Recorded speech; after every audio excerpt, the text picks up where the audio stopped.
office of the New York Institute of Technology.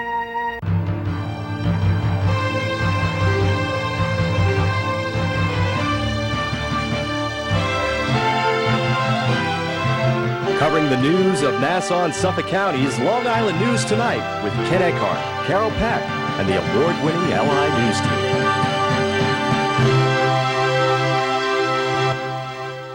Good evening and welcome to this special edition of NYIT's LI News Tonight.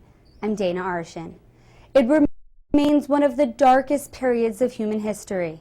Hitler's systemic genocide of millions of European Jews during World War II as part of the Third Reich's final solution to eradicate the entire Jewish population.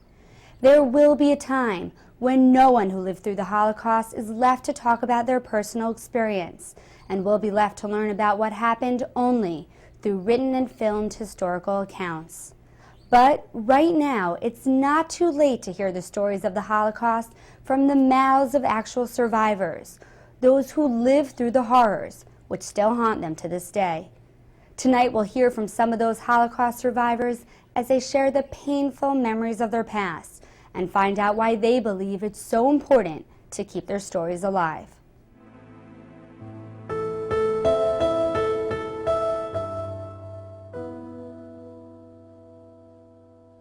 For many young people today, the human suffering and oppression of the Holocaust is something that lives on only in black and white photos and film clips. For them, it's a tragic chapter of the past that changed and destroyed the lives of people who they may think are all now long gone. But they're not. In the film version of the Diary of Anne Frank, young Anne wonders whether anyone will be interested in ever hearing what she has to say about her life while hiding from the Nazis. It seems to me that neither I, nor for that matter anyone else, will be interested in the unbosomings of a 13-year-old schoolgirl. But the movie has remained a classic because so many people are interested in hearing about the Holocaust from someone who actually experienced it. And that's why many of the Holocaust victims who survive to this day say they want to tell their eyewitness accounts now, before it's too late. Unfortunately, Holocaust survivors are passing at a very fast rate these days. The ones that are alive today were children during the Holocaust, and now they're in their 80s. Some are in their 90s. 83-year-old Werner Reich of Smithtown says he survived the concentration camps only because of luck. He remembers his arrival at one of the camps. They just had cut our hair. We were standing naked in line, and one prisoner just picked up my arm and tattooed it, and that was it, finished. Werner says by sharing his story, he hopes it will prevent another Holocaust from happening.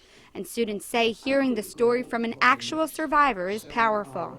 If you showed a video clip, I don't know if I'd be paying as much attention as someone who's really there talking to me and like telling his real life story. You can see and hear the exact details of what they said, and so that you can help prevent this from happening in the future.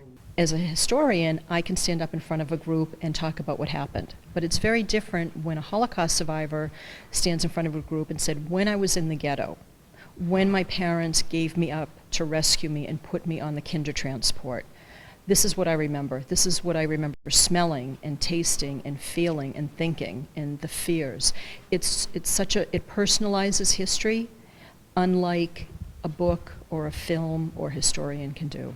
I like to talk to 8th graders. That's my personal choice, because my testimony, I preface it by reminding them that the times I am talking about, I was their age. That is what a textbook can't relate.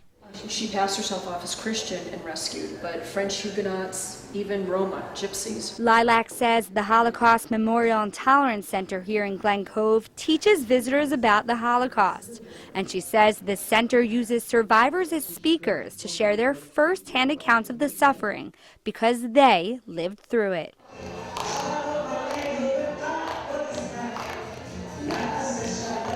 Here at the Regal Park Jewish Center in Queens, Holocaust survivors meet once a month to tell their stories, console one another, and talk about what they're doing to share their memories with young people while they still can. They have to know, and the best message that they could be given is from survivors. It's not that they're reading something in the newspaper or in a magazine.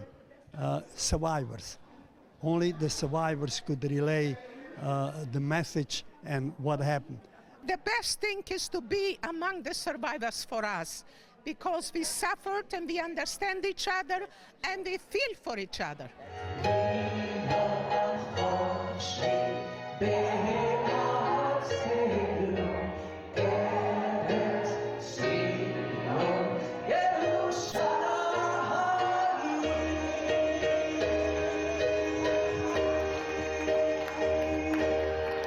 There is only very few survivors. I'm not going anywhere, but eventually there are very few survivors. In the survivor generation today is in their 80s and 90s. How much longer can we live? Evelyn Pike Rubin of Jericho says she was just 8 years old in 1939, living with her parents in Germany when they fled to Shanghai, China, a city that opened its doors to European Jews. Rubin says her family was among an estimated 18,000 Jews who sought refuge in Shanghai, and she wrote a book about her experience. I lecture to whoever will have me. I lecture colleges, schools, organizations. I've been on cable TV a long time ago. I've been on radio. Evelyn and other survivors say it's now their duty to share their stories for posterity. I must tell the world what has happened. I must tell the world what is happening. Every day, I must fight evil, because if I don't do it, who will? All of these survivors seem to agree there's only one way to really comprehend the horrors of the Holocaust, and that's by listening to a survivor speak. But is their message getting through to young people? I don't think so. I don't think so. They should know more. The young generation knows very, very little about it. So let's hope. In 20 years, nobody's going to be alive to tell the story. It'll be the second, third, and fourth generation.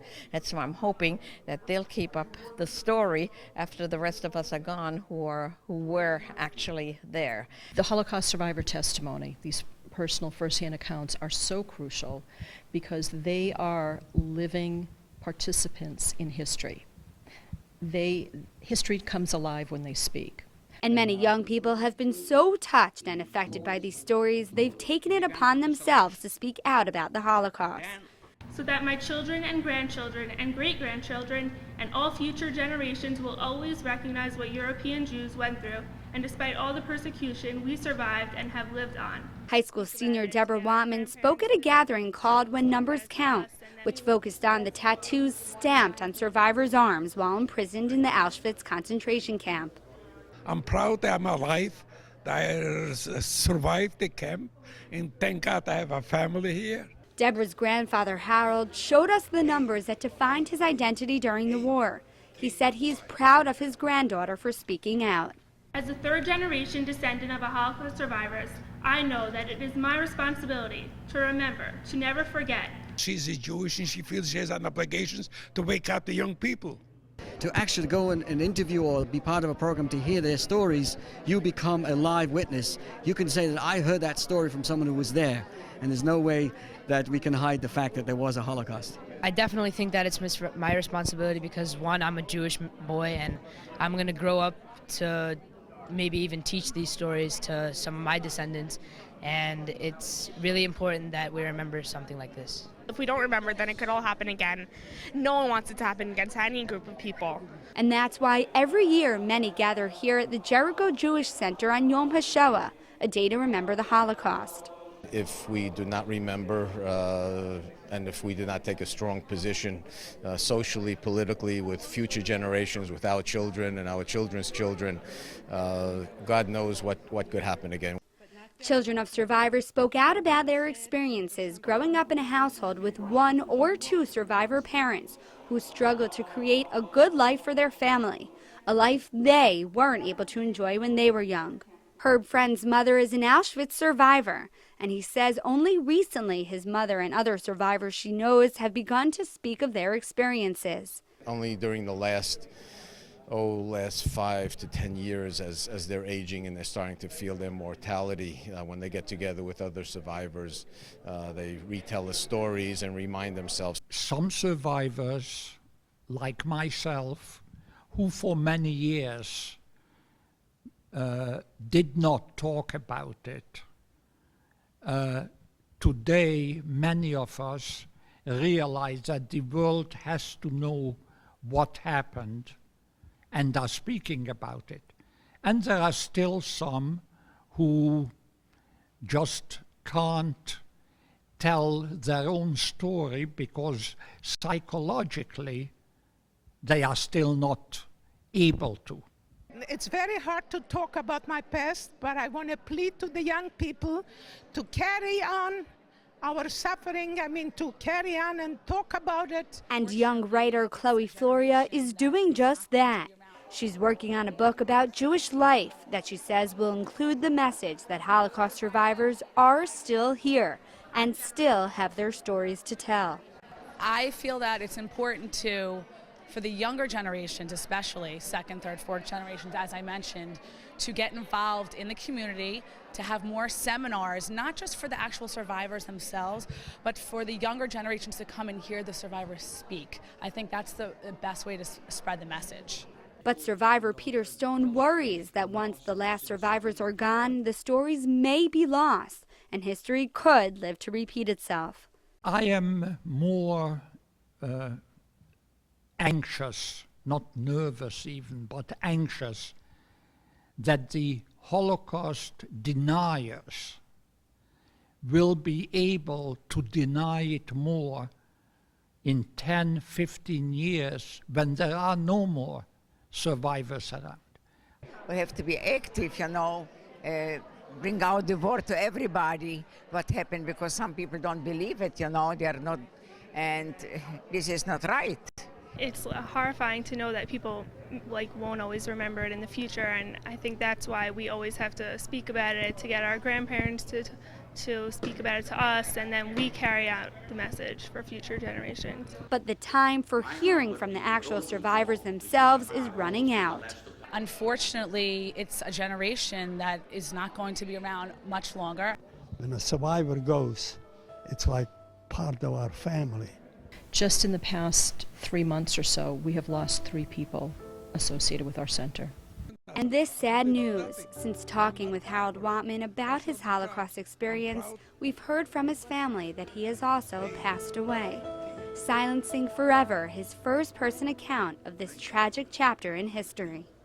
These Holocaust survivors say they will continue to speak about their experiences for as long as they can. There's an expression: those who forget history are doomed to repeat it. These remaining survivors told us while you can't change the past, it's important to remember it. And they say they're still here to help make sure we do. Thank you for joining us this evening. For NYIT's LI News Tonight, I'm Dana Arschin.